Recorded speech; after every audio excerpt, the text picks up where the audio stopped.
No one saw this coming, not from a team that's been treading water for years, but the Atlanta Hawks might have just pulled off the most under-the-radar glow-up in the entire league. A silent revolution that could shift the balance of power in the East. The question is, did they finally build the perfect roster around Trae Young, or did they just buy themselves another year of false hope? Let's take a look at last year. Last year, something finally clicked in Atlanta. For the first time, the blueprint started to take shape, beginning with Jalen Johnson. At just 22, Johnson transformed from a raw athletic forward into a legit two-way weapon. He slashed downhill with purpose, dished passes like a guard, defended across multiple positions, and even offered rim protection.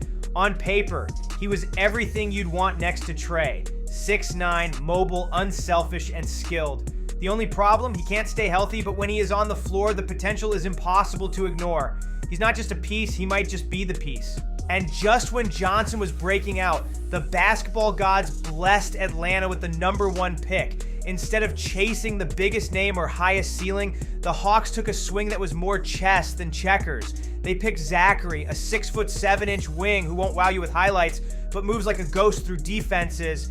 He's a sharpshooter in the making with elite off-ball instincts, a quick trigger, and the length to grow into a defensive pest. He doesn't need the ball to impact the game.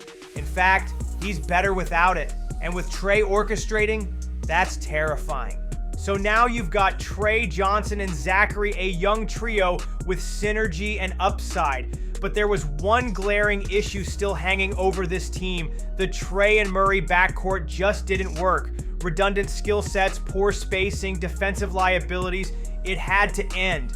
Enter the Pelicans. Atlanta flipped Murray and got back Larry Nance Jr. and Dyson Daniels. At first glance, Nance made headlines, but Daniels, he's the real prize. A 6'7" defensive menace with the agility of a guard and the instincts of a veteran. He averaged nearly 6 deflections a game, something no one else has done in over a decade. At just 22, he made first-team All-Defense and nearly won Defensive Player of the Year. His offense, still developing, but defensively, he's the perfect bodyguard for Trae. With Johnson, Zachary, and Daniels, the Hawks suddenly had a trio of long, switchable defenders who could cover ground, force turnovers, and push the pace. That's when things got really interesting. Then they saw the Clint Capella problem. He has been a steady lob threat and rim protector, but his limitations were obvious. So late in the season, Atlanta made a quiet but crucial switch to Onyeka Okongwu, and he took over as the starting center. He brought similar vertical gravity, but added passing, touch, and a willingness to stretch out to the three-point line. In Snyder's offense, that meant you could run him in the slot, the corner, or let him dive hard from above the break. Suddenly, the floor opened and the offense started flowing. Then enter the offseason and see the Atlanta Hawks' genius moves. They traded for Kristaps Porzingis. No valuable assets lost. High reward, huge risk, but potentially a ceiling raiser. Kristaps had a weird year in Boston, battling illness and fading late, but he still shot 41%. He's a 7'2" sniper with elite rim protection and post mismatch potential. He can pick and pop, space the floor, and give Snyder a chess piece unlike anything Trae's ever played with. Health is always the caveat, but if he's upright, he's not just a fit, he's a force. Add him to a front court already boasting Okongwu, Johnson, and Zachary. That's a nightmare. But the Hawks weren't done. They signed Nickel-Alexander Walker, who is a 39% shooter over the past 3 years with real ball-handling chops and defensive bite. He's not just a spacer. He's a pest who can guard ones and twos, navigate screens, and play downhill. Then came Luke Kennard. He doesn't defend like Nickel-Alexander Walker, but he does one thing better than almost anyone in NBA history. He hits threes. He's a career 44% shooter from deep. You need spacing, you need a sniper next to Trae, then Kennard is your man, and he delivers every single time. So now the top 8 players looks like this. Trae Young, offensive engine, elite playmaker. Dyson Daniels and Nickel-Alexander Walker, point of attack defenders. secondary creators, Jalen Johnson and Zachary, athletic wings who can shoot, defend, and fly, Onyeka Okongwu, modern mobile big, Kristaps Porzingis, floor spacing, shot blocking unicorn, Luke Kennard, top tier bench sniper. That's not just a team, that's options. Go big, go small, run a death lineup, go 5 out, lock in defensively, burn you from deep. All of it flows around Trae Young, and now this is a complete team. But this isn't utopia yet. There are still problems. Problem number 1, health.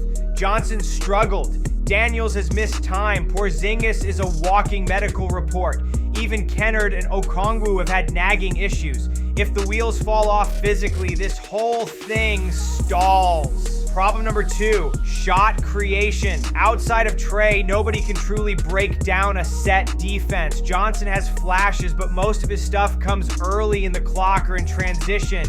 In the playoffs, when things slow down, who's your plan B? 3 solutions. Someone takes a leap, Zachary, Daniels, Johnson becomes a borderline all-star, or you make a trade for a secondary scorer.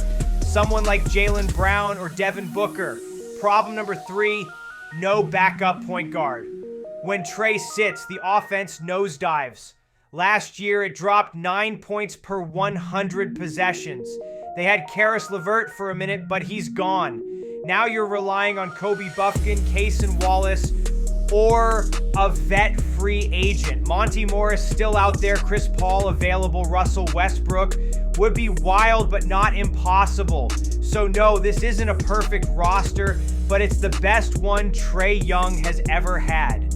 A 50-win ceiling, lineup versatility, a young, switchable, defense-first core with modern spacing and just enough star power to scare people. And maybe most important of all, this isn't a one-year experiment. Trae's the oldest core player at 26, Johnson 23, Reese 20, Daniels 22, Okongwu 24. The vets all in their prime. In 2 years, this team could be terrifying, and maybe, just maybe, Atlanta finally figured it out. So what do you think?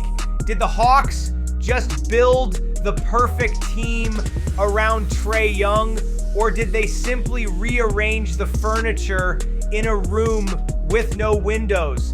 Let us know in the comments. And if you're still watching, you're the real MVP.